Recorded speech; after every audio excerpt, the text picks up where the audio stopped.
Les PPP au Congo. Pour financer le développement en vue du bien-être des populations, l'argent ne doit pas toujours venir du gouvernement.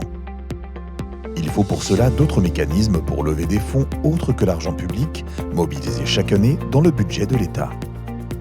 Il faut des partenaires privés qui s'associent à l'État pour réaliser des projets de développement. C'est ce que l'on appelle le partenariat public-privé. En réalité, le Congo expérimente déjà, depuis quelques années, ce mécanisme de financement innovant. Plusieurs projets ont été réalisés dans le pays avec l'apport des partenaires privés, étrangers notamment. C'est le cas du port autonome de Pointe-Noire, dont le terminal à conteneurs dans son envergure actuelle a été construit grâce à d'importants investissements, estimés à plus de 570 millions d'euros, apportés par le groupe français Bolloré, dont l'expérience en matière d'infrastructures portuaires est reconnue sur le continent et dans le reste du monde. C'est donc suite à ce partenariat que le Congo détient aujourd'hui l'un des ports les plus importants en Afrique. Le port autonome de Pointe-Noire a d'ailleurs récemment célébré son 1000e conteneur sur le quai. C'est aussi le cas des aéroports de Brazzaville, de Pointe-Noire et d'Olombo, construits par l'État congolais et dont la gestion a été confiée à un partenaire privé qui apporte considérablement son expertise. C'est l'AERCO, une société qui a injecté d'importants financements pour garantir la viabilité des infrastructures. Dans ce partenariat, le gouvernement congolais dispose de 15% des parts.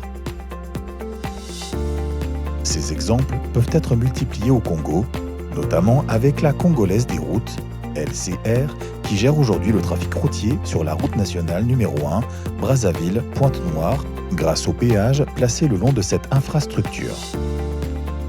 Les sociétés Averda, spécialisées dans le ramassage et le recyclage des ordures ménagères, ou encore PEFACO, active dans l'hôtellerie, allonge cette liste.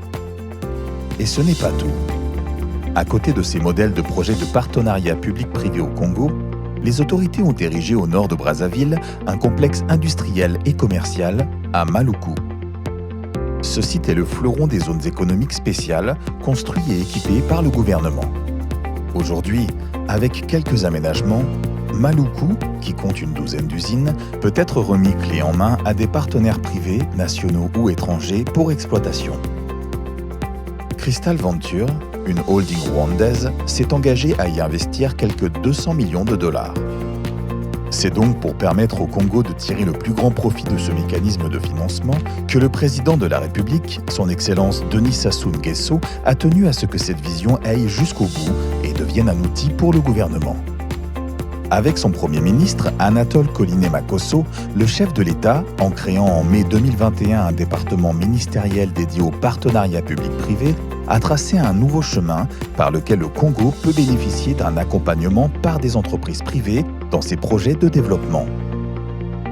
Depuis sa nomination à la tête du ministère de la Coopération internationale et de la promotion du partenariat public-privé, Denis Christel Sassou Nguesso reste dans la vision et suit le fil rouge.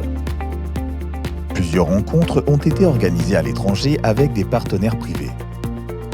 De Dubaï à Casablanca, en passant par Abu Dhabi ou Londres, ces roadshows permettent de présenter les différentes opportunités d'investissement dont dispose le Congo. Ainsi, les hommes d'affaires et les autres patrons de sociétés privées sont mis au parfum de ce qui est possible de réaliser dans le pays. Au cours de ces rencontres, le ministre Denis Christel Sassou Nguesso répète à ses interlocuteurs qu'il n'a jamais été question de demander de l'aumône ou de rechercher quelques dons, mais de trouver des vrais partenaires, de les inviter au Congo afin qu'ils y investissent dans d'importants projets. Les terres riches pour l'agriculture, des merveilleux sites pour l'industrie touristique, les meilleures politiques dans la gestion des massifs forestiers ou des projets dans l'immobilier constituent l'ossature de cette invite à l'endroit des investisseurs étrangers. Nombreux visitent déjà le pays et prennent des engagements significatifs. C'est le cas du partenaire rwandais Crystal Venture qui va exploiter le complexe industriel de Maluku. Les entreprises privées nationales ne peuvent et ne doivent pas rester en marge de la nouvelle démarche partenariale proposée par l'État. Bien au contraire, il faut les encourager à s'impliquer davantage dans le développement du pays. Dans cet élan, le gouvernement a opéré de nombreuses réformes sans pour autant les considérer comme exhaustives pour contribuer à l'amélioration du climat des affaires qui est un préalable. Entre autres actions importantes, le gouvernement travaille à la création d'un cadre juridique et institutionnel pour permettre le développement efficient et sécurisé des investissements en partenariat public-privé. Il reste encore beaucoup à faire et les ambitions légitimes du gouvernement nécessitent des gros financements, notamment pour la mise en œuvre du Plan national de développement PND. Il ne faut donc pas baisser les bras.